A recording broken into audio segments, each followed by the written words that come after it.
Good morning, students.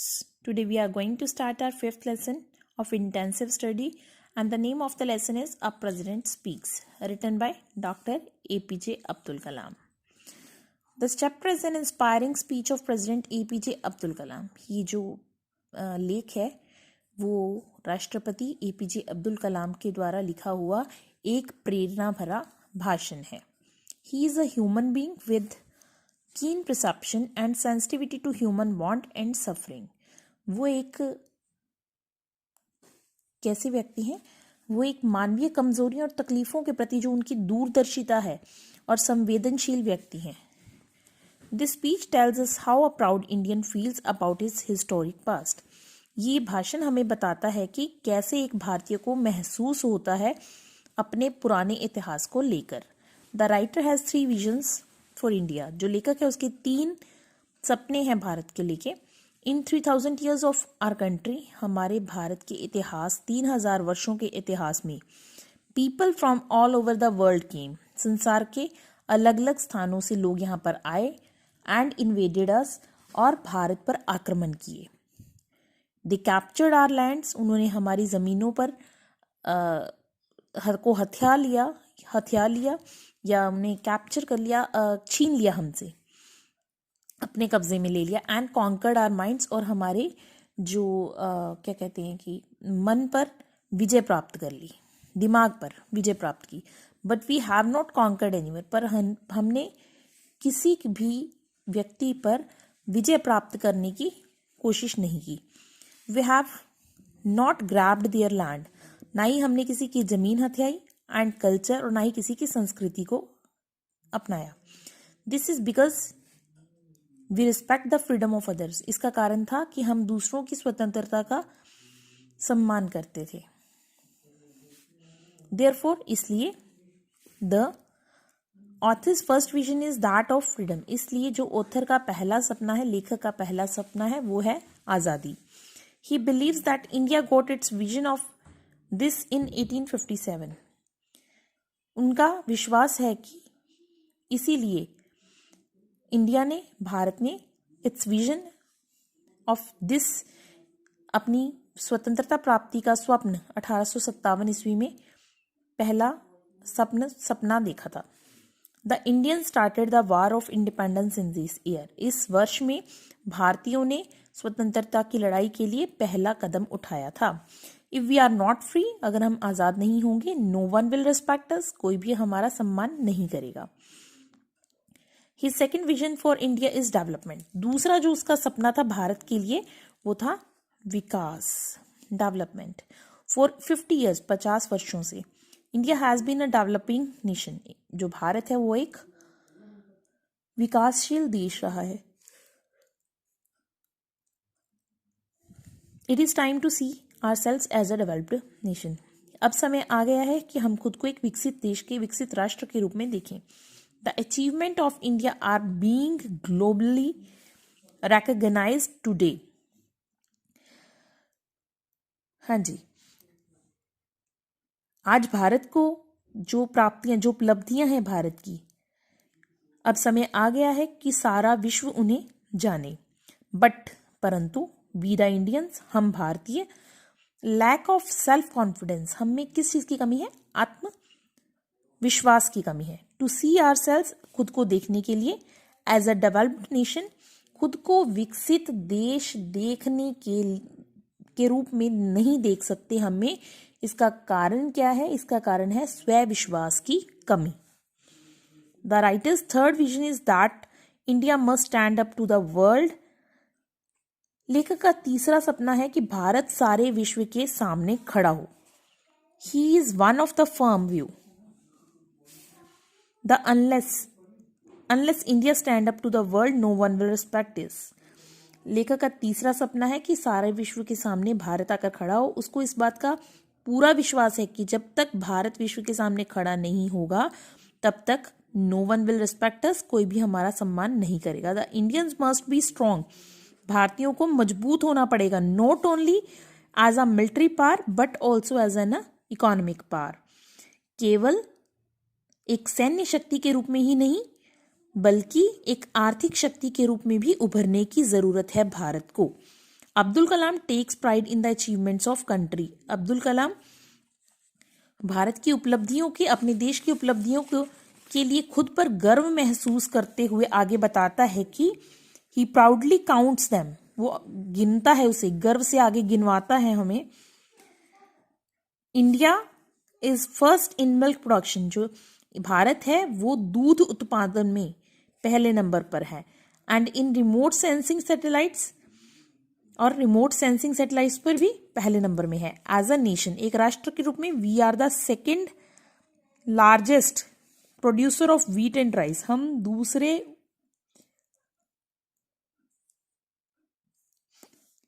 गेहूं और चावल के उत्पादन में हम दूसरे नंबर पर हैं।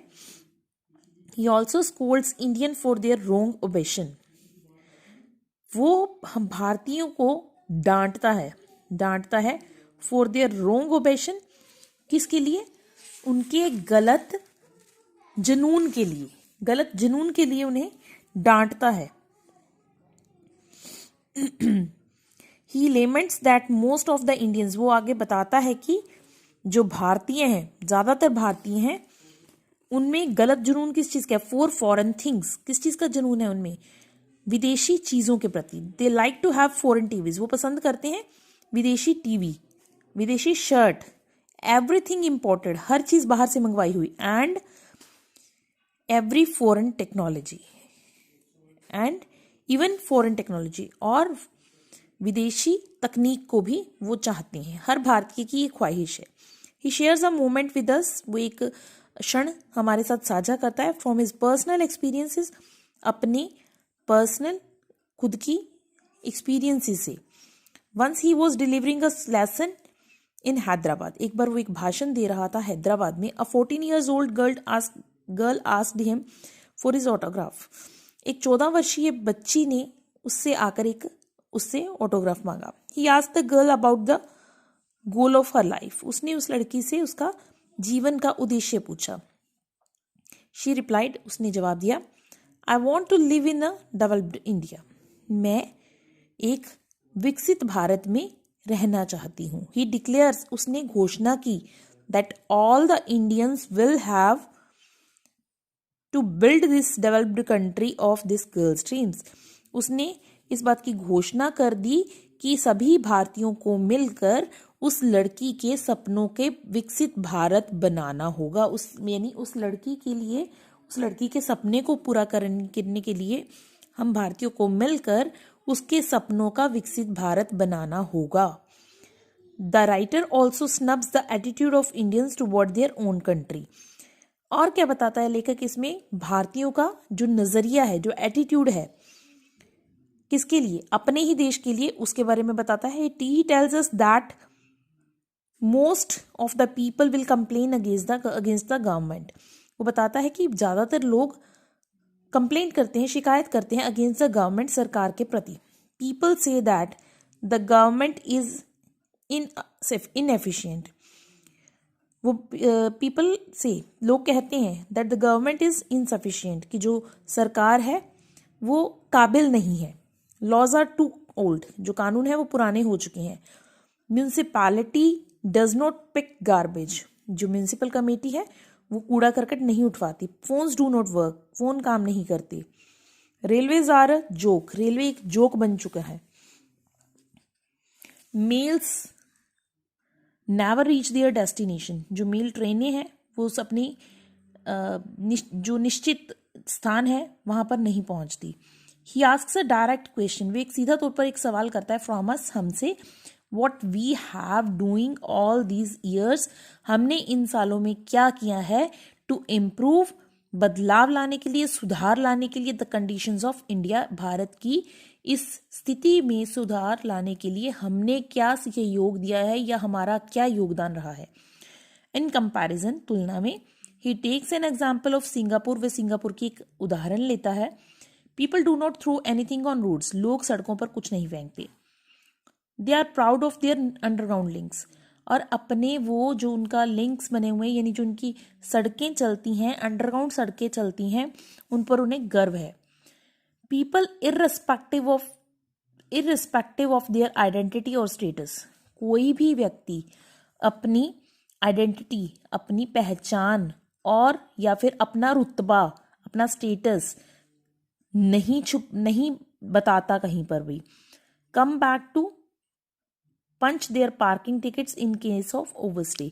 अगर कहीं पर भीड़ हो जाती है तो लोग आकर पंच करके अपना पार्किंग करते हैं। कोई भी टिकट देते लेते टाइम अगर कहीं पार्किंग में लगाना है किसी को अपना व्हीकल, तो लोग वहां पर जाकर अपनी पहचान बताकर आगे नहीं निकल जाते, बल्कि प्रॉपर टिकट लेके ही पार्किंग में गाड़ी लगाते हैं। They cannot buy an employ of the telephone exchange. वहां पर कोई भी टेलीफोन एक्सचेंज के कर्मचारी को नहीं खरीद सकता। Nobody can dare to speed beyond 55 mph। कोई भी व्यक्ति 55 किलोमीटर प्रति घंटा की स्पीड से ज्यादा, गति से ज्यादा कोई भी व्हीकल ड्राइव नहीं करता। People would not throw an empty shell anywhere other than in garbage pail on the beaches in Australia and New Zealand. कोई भी व्यक्ति नहीं करता थ्रो, नहीं फेंकता एन एम्प्टी शेल, खाली लिफाफों को या खाली शेल्स को या खाली कोल्ड ड्रिंक के कैंस को, जो भी कूड़ा करकट होता है, कूड़ा करकट कूड़ादान में के अलावा कहीं पर बीचेस पर भी, जो समुद्र का किनारा होता है वहां पर भी ऑस्ट्रेलिया और न्यूजीलैंड के अंदर कूड़ादान के अलावा कहीं भी कूड़ा नहीं फेंका जाता। वंस इन एन इंटरव्यू, एक बार एक इंटरव्यू के दौरान, the x municipal commissioner of Bombay, जो बॉम्बे के पहले पुराने रहे कमिश्नर थे, म्यूनिसिपल कमिश्नर थे, वो बात करते हैं। इनका नाम था mister Tenaikar. Made a good point, उन्होंने एक बड़ी अच्छी बात कही थी।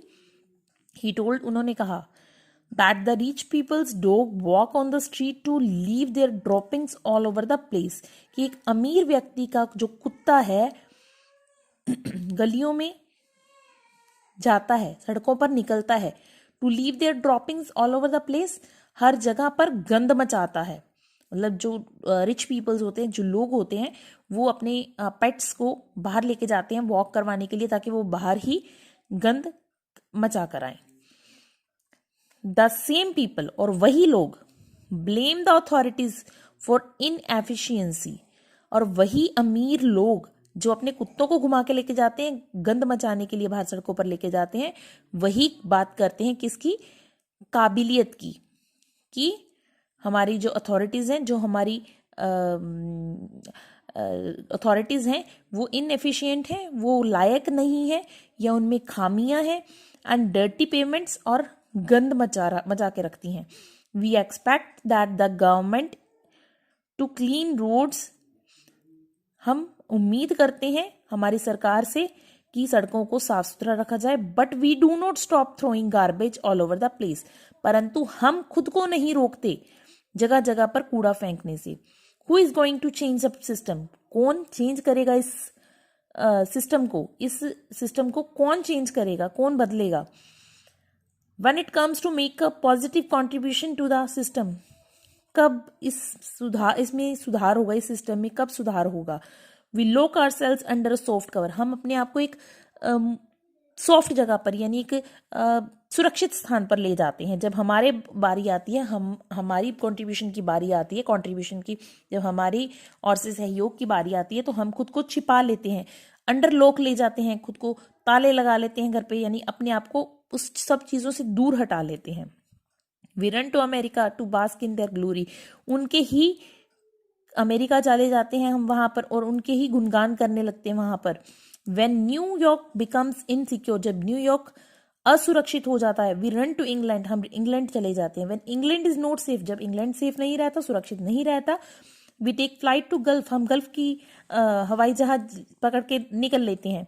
व्हेन गल्फ इज वास्ट, जब गल्फ में लड़ाई शुरू हो जाती है, we demand to rescued by Indian government, हम उनसे, किससे? भारतीय सरकार से, हम भारतीय सरकार से आग्रह करते हैं कि वो हमें वापस ले ले, हम उन्हें मांग करते हैं कि वो हमें वापस बुला लें।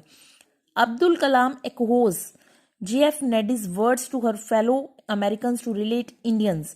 अब्दुल कलाम आगे बताते हैं अपने एक, जो उनके कर्मचारी हैं, फेलो हैं जो उनके, JN नेडी, उनके शब्द बताते हैं क्या शब्द है वो, ask what we can do for India, कहते हैं what we can do for India, कि हम भारत के लिए क्या कर सकते हैं, एंड डू व्हाट, और करो वो, हैज टू बी डन, कि जो बना सके, टू मेक इंडिया, भारत को, what America and western countries are today, मतलब हमें वो चीज करनी चाहिए कि हम वो चीज करें जिससे कि हमारा जो भारत है अमेरिका और विदेशी देशों के भांति बन सके।